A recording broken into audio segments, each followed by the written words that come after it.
My name is Jennifer Martinez, and I am interviewing for the manager position. Okay, Ms. Martinez, I have some questions for you. Provide personal examples of what qualities you feel that would bring to an organization to make it better. I think the qualities I would bring are being a good example, being inspirational, honesty, and then open to new ideas, and humility. I would set a standard and be a role model and example for others to follow by watching how I talk and how I carry myself. In an article titled, "What Does Setting a Good Example Really Mean?" the author writes, "Setting a good example is genuinely displaying a characteristic, that distinctive mark, quality, or trait so that another can take out and emulate that within their own life and activities."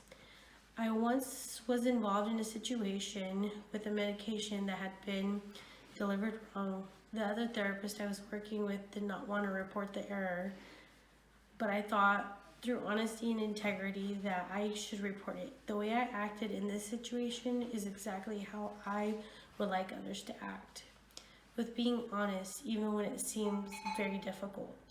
This is my personal example of setting an example. I would inspire others to follow a certain path to eventually get to a bigger goal. I would be inspirational by helping others to see their meaning and purpose in that path. In the book titled "The Leadership Challenge," the author writes, "When you communicate your vision of the future to your constituents, you need to talk about how they're going to make a difference in the world, how they're going to have a positive impact on people and events." I quote this from the book because this is how I would be inspirational to others. I would be okay with my employees experimenting with new ideas and accepting failure as long as we learn lessons. Amy Reese Anderson writes in her article, "Mistakes are stepping stones to moving outside the comfort zone to the growing zone where new discoveries are made and great lessons are learned."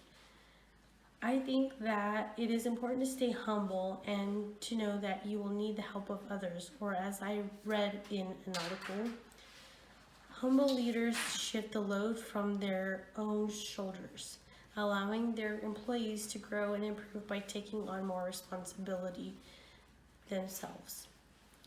As a respiratory therapist who has 12 years of experience, I remind myself every day to stay humble. People listen and take you seriously when you're humble. It is easy to shut someone out that you think acts like a know-it-all and does not display humility. Humility allows you to seek feedback and improve where you can because you're not too scared to find out where you need to improve.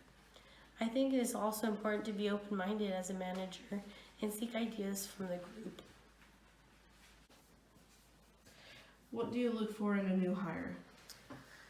I look for an individual who is inspired to adhere to the company's shared values. In an article I read titled, "Why Should Companies and Employees Have Shared Values?"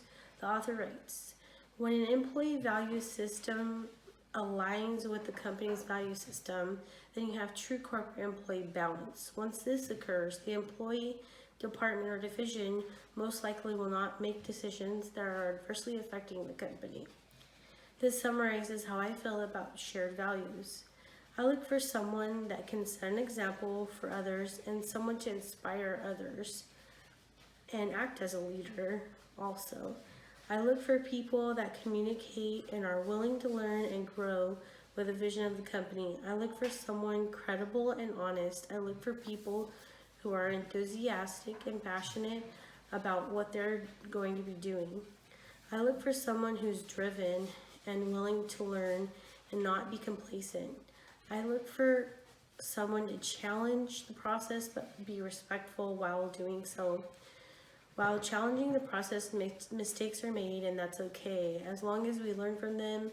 As Amy Anderson says in her article, "Great leaders allow their people the freedom to make mistakes, but good employees are those who, when mistakes are made, 1, learn from them, 2, own them, 3, fix them, and 4, put safeguards in place to ensure the same mistakes will never be repeated again." So I'm looking for someone who likes to experiment.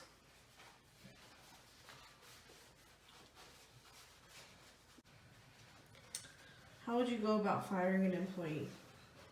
I think that if you're going to be firing someone, first off, is one of the more difficult things a manager has to do. I think that because of the nature of the event and the emotions can run high, I think that a manager needs to be thoughtful and transparent about his or her approach. Losing a job can be a life-changing event, and because of this, managers need to be sensitive of that.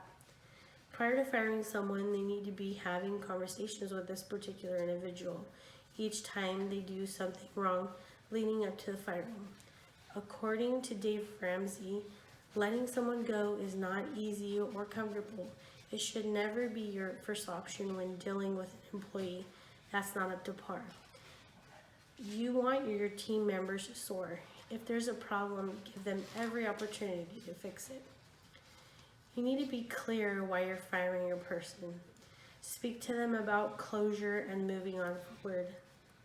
Then after that, be ready to answer questions and just listen and try not to respond very emotionally. How do you plan to motivate current employees?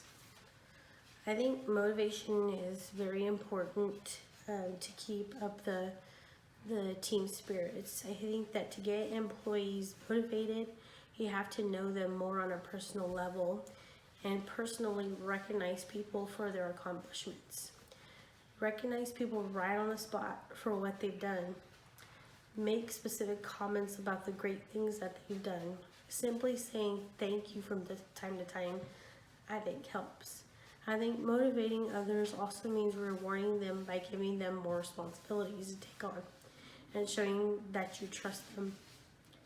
Humble leaders shift the load from their own shoulders, allowing their employees to grow and improve, taking on more responsibility themselves. That was a quote by Ronald Reagan, which I found fitting.